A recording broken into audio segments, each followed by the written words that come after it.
Hello guys, good morning to all of you. Welcome back to my channel. In this we discuss editorial from the Hindu. Home and abroad on PM Modi's G7 commitment and freedom of speech. यहाँ पे क्या बताया जा रहा है कि home और क्या है घर और क्या बताया जा रहा है अब्रोड ऑन पीएम मोदी। किसके बारे में बताया जा रहा है? पीएम मोदी के G7 कमिटमेंट में कि पीएम मोदी को इनवाइट किया गया था। G7 जो है उसमें मोदी जो है वो परमानेंट मेंबर नहीं है, ठीक है। तो G7 में इनवाइट किया गया था मोदी जी को और इसीलिए होम एंड अब्रोड बताया जा रहा है ऑन पीएम मोदी का जो G7 में गए थे वो और कुछ वहाँ पे कमिटमेंट किए हैं और बात की है फ्रीडम ऑफ स्पीच को लेकर, ठीक है। Prime ministers Modi G7 commitment on protecting freedom will face scrutiny in India. बताया जा रहा है कि जो प्राइम मिनिस्टर मोदी जो हैं G7 में इनवाइट किया गया था तो अटेंड किए और वहाँ पे उन्होंने कमिटमेंट किया है किस चीज़ को लेके, प्रोटेक्टिंग फ्रीडम, कि हम लोग जो भी फ्रीडम आज़ादी इसको क्या करना चाहिए, बचाना चाहिए, प्रोटेक्ट करना चाहिए। उस चीज़ पे क्या होगा, स्क्रूटेनी किया जा सकता है इन इंडिया, ठीक है। कहाँ पे किया जा सकता है? इंडिया पे, कि इंडिया का फ्रीडम जो है उसको प्रोटेक्ट किया जा रहा है कि नहीं किया जा रहा है, जाँच किया जाए। Geopolitics Trump economics at the annual summit of the world's most industrialised countries as the G7 is known, ठीक है। क्या बताया जा रहा है कि जियोपॉलिटिक जो है ट्रम्प का मतलब क्या होगा, ऑफन इन हाईली पब्लिक वे, ठीक है। पब्लिक इन हाईली पब्लिक वे में किया जाता है, ठीक है। तो geopolitic often in public highway economics at the annual summit, जो भी एनुअली इकोनॉमिक का रहता है वो भी देखा जाता है इस समिट में, of the world's most industrialise, जो कि मोस्ट 7 कंट्रीज जो मोस्ट इंडस्ट्रियलाइज कंट्रीज रहते हैं जिसको कि हम लोग क्या नाम से जानते हैं, G7 के नाम से जानते हैं। At the German resort of scholars Elmau a summit prime minister Narendra Modi attended, ठीक है। और ये कहाँ पे हुआ? एट द जर्मन रिसोर्ट में हुआ ऑफ स्कॉलर्स एलमाउ, ठीक है। इस summit prime minister Narendra Modi attended along with other special invitees from Argentina, Indonesia, Senegal and south Africa. बताया जा रहा है कि एक इंडिया को इनवाइट नहीं किया गया था G7 में, और भी अदर कंट्रीज़ को इनवाइट किया गया था स्पेशल इन्वाइटीज, जो कि यहाँ पे कुछ जगह का नाम दिया हुआ है, अर्जेंटीना, इंडोनेशिया, ये सब के जगह से भी आए थे। While the G7 countries did have some economic initiative on their agenda, including the launch of $600 billion US-led partnership for global infrastructure, बताया जा रहा है कि G7 की जो कंट्रीज हैं did have some economic initiative, उन लोग क्या कर रहे हैं, इकोनॉमिक इनिशिएटिव कर रहे हैं, अपने एक एजेंडा बना रहे हैं, उसमें इंक्लूड करेंगे और लॉन्च कुछ इंक्लूड भी कर रहे हैं और लॉन्च कर रहे हैं कितना, उस पर $600 बिलियन, जो कि क्या रहेगा, US उसमें लीड पार्टनरशिप रहेगा, ठीक है। और किस लिए कर रहे हैं? For global infrastructure investment and commitment on fighting climate change, ठीक है। क्लाइमेट चेंज जो भी हो रहा है, ठीक है, उसको लेके उस पर फाइटिंग कर सके, इसलिए $600 मिलियन दिया जाएगा किसके द्वारा? US के द्वारा, ठीक है। और उस US का वो पूरा पार्टनरशिप में US क्या करेगा? लीड करेगा, ठीक है। Funding and renewable energy changes को लेके इसमें हेल्प होगा और मिटिगेट करेगा इन्फ्लेशन एंड मैनेजिंग, जो भी मिटिगेट करेगा कि जो भी महंगाई बढ़ेगा उसको फिर मैनेज कैसे करना है और कंटिन्यू कैसे करना है ग्लोबल क्राइसिस को ओवर द कोविड-19 पैंडमिक को। एंड इट वाज क्लियर, और ये क्लियर है कि that most of the deliberation took aim at the twin challenges seen from Russia and China. और ये भी बताया जा रहा है कि ये भी क्लियर हो रहा है कि मोस्ट ऑफ द डेलिब्रेशन जो है वो उसका मेन एम क्या रहेगा, एक ट्विन चैलेंज, ठीक है, 2 चैलेंज रहेगा, एक नहीं 2 रहेगा। सीन फ्रॉम रसिया, पहला रहेगा रसिया को लेकर और दूसरा किसको लेकर रहेगा, चाइना को लेकर रहेगा। द 28 पेज कम्युनिक का मतलब क्या हो जाएगा यहाँ पे, एन ऑफिशियल स्टेटमेंट, ठीक। तो 28 page an official statement halted between outlining the challenges, वो क्या कर रहा है, चैलेंज जो भी है उसको आउटलाइन करेगा between to the international order and the emanate का मतलब यहाँ क्या हो जाएगा, produce from Moscow's war in Ukraine, ठीक है। तो यहाँ पे क्या बताया जा रहा है कि जो भी 28 पेज जो है, जो कि ऑफिशियली स्टेटमेंट है, वो अल्टरनेटेड करेगा, ठीक है, अल्टरनेटेड करेगा बिटवीन आउटलाइनिंग द चैलेंज, किस चीज़ पे बिटवीन पे आउटलाइनिंग अल्टरनेटिव करेगा, outlining the challenge to the international order that emanate from Moscow's war and Ukraine. एक पहला क्या हो जाएगा, रसिया का वार, इंक्लूडिंग टाइटनिंग सेक्शंस, कि उस पर क्या किया जाए, रसिया पे टाइट किया जाए सेक्शन को और बहुत ज़्यादा सेक्शन को बढ़ाया जाए, the impact on energy market and cyber security threat के एंड बेजिंग एक्सपेंसिव। और सेकंड चीज़ क्या बताया जा रहा है कि बेजिंग में एक्सपेंसिव मैरिटाइम एंड क्लेम जो चाइना कर रहा है उस चीज़ पे बात होगा।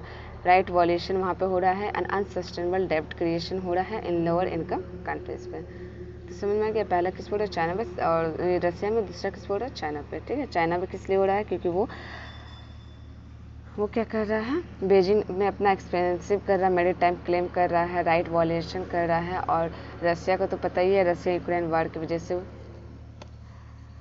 The G7 countries issued a separate statement on support for Ukraine। G7 countries जो हैं वो इशू कर रहे हैं एक सेपरेट स्टेटमेंट ऑन सपोर्ट के लिए। किसका सपोर्ट कर रहे हैं ये लोग, यूक्रेन के लिए। और फूड सिक्योरिटी को भी लेके बात किया उन्होंने एंड क्लाइमेट क्लब का भी बात किया।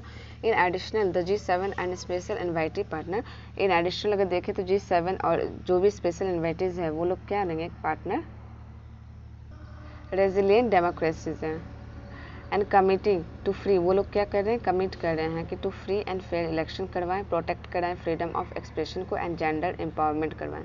The message for Russia and China was made even more pointed at the subsequent NATO summit in Madrid, where the US transatlantic allies invited the US's trans-Pacific allies to discuss security challenge। बताया जा रहा है कि the message for Russia and China जो है वो made बनाया गया इवन मोर पॉइंटेड, बहुत ज़्यादा पॉइंटेड पे लेके as a subsequent NATO summit में भी इन मैड्रिड, वेयर कहाँ, वहाँ पे क्या हुआ था, यूएस ट्रांसएटलांटिक जो अलायंस है वो इन्वाइटेड किया था the US trans Pacific alliance को कि डिस्कस कर सके जो भी सिक्योरिटी चैलेंजेस हैं। And given the targeted nature of the G7 outcome, जो भी टारगेटेड नेचर है, given the targeted nature G7 का outcome, India had its work cut out as balancing power. India जो है इससे क्या होगा, कट आउट हो जाएगा, क्यों, बैलेंसिंग पावर की वजह से, बैलेंस की वजह से।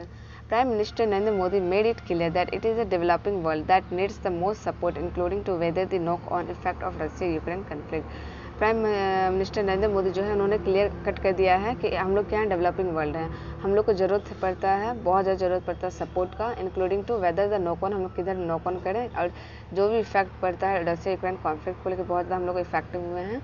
And the government sought a distance itself from the PGII and pitch at G7 counter to China's belt and road initiative and made it evident that India had only. और government जो है वो क्या कर रही है, डिस्टेंस बना रही है खुद से ही, किससे, PGII से, और पिच करिए G7 के G7 counter to China's belt, कि चाइना का जो बेल्ट है और रोड इनिशिएटिव जो है वो सब वो क्या कर रही है, काउंटर करिए। ऐसा किसका बोलना है, इंडिया का बोलना है, वो पिच करिए किसको, G7 को।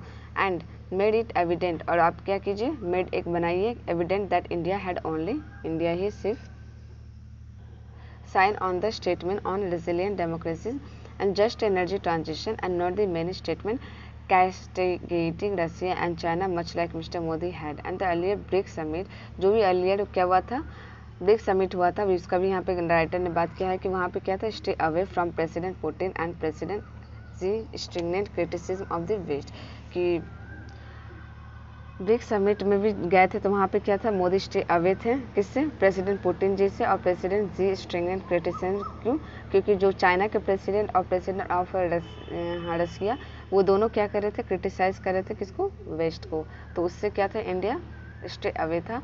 On the global stage the G7 outcome, on the global stage में देखें तो G7 का जो भी आउटकम है, means New Delhi will have to continue to work to tightrope between these two blocks that are growing more polarized and inimical towards each other।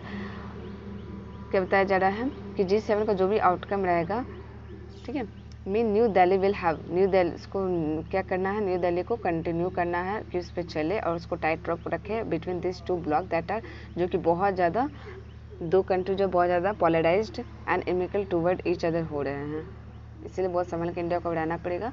On the Indian stage mister Modi जो हैं वो G7 commitment में will be scrutinise किए जाएंगे for his pronouncement on democracy, जो भी उन्होंने pronouncement किया था डेमोक्रेसी को लेके कि फ्रीडम होना चाहिए।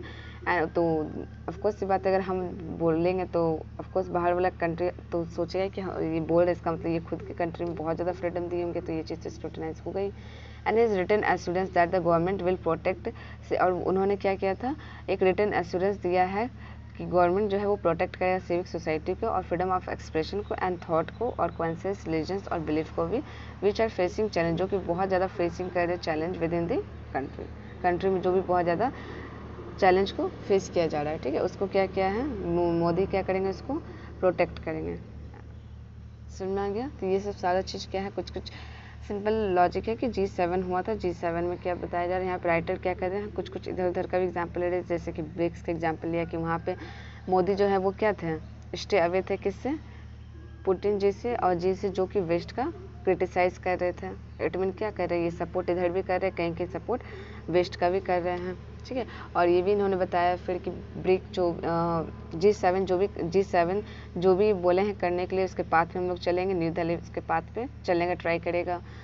ठीक है, बहुत कुछ मोदी जी ने कमिटमेंट भी किया है जिसको संभाल के मोदी जी रखेंगे। एश्योरेंस रिटर्न में भी दिए उन्होंने कि हम ये सब चीज़ का क्या करेंगे, प्रोटेक्ट करेंगे, ये करेंगे। ठीक है, so thank you guys and have a nice day.